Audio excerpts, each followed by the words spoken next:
Нэм сонирхогчдоо та бүхэндээ Акирагаас мэдчилж байна. Өнөөдөр би дараа төрөлтөө слайм болон мэдлэлсэн нэмний талаар ярихад бэлэн боллоо.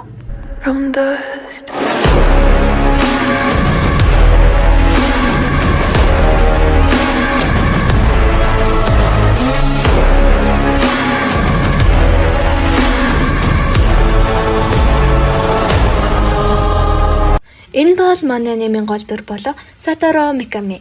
Хэлэхэд дурт болохоор зүгээр л Сатору гэж утчихъя.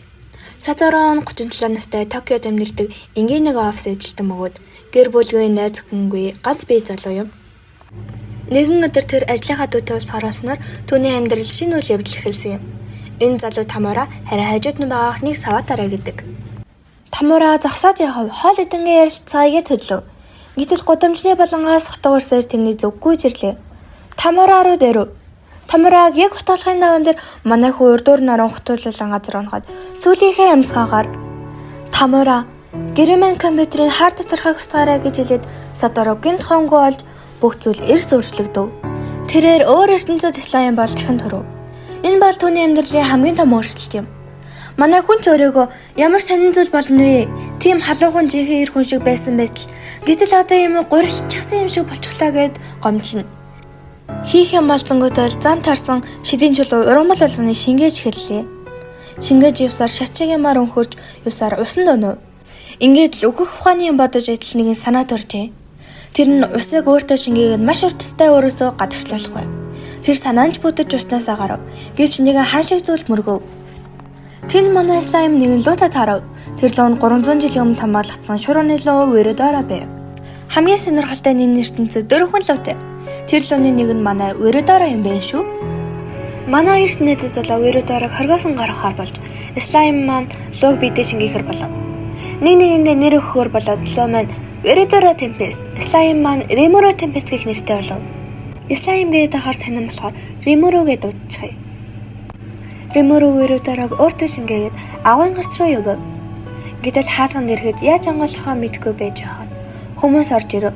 Хариу суларснаас болоод шалгахаар явж байгаа аялагчд байжээ.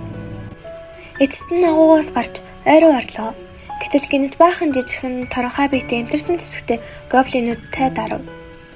Римуругаас айж хүчтэй нэгэн минь ямар нэгэн хэрэг гараа юу гэхэд Римуру гайхан хүчтэй нэгэн гэж би юу гээд бодож байгаа зүйлээ долгионоор дамжуулахаар болов. Маш чангаар сайн мэ цаануу намайг няцаа бит Римуру гэдэг гээд орилоход гоблинууд таны хүчийг хангалттай мэдэрлээ. Бууж байна дуугаа нандааж гэж гуйв. Манай хүн чигтэрхий чанга ярьсан байхтаа гэж гайхаж майхаад.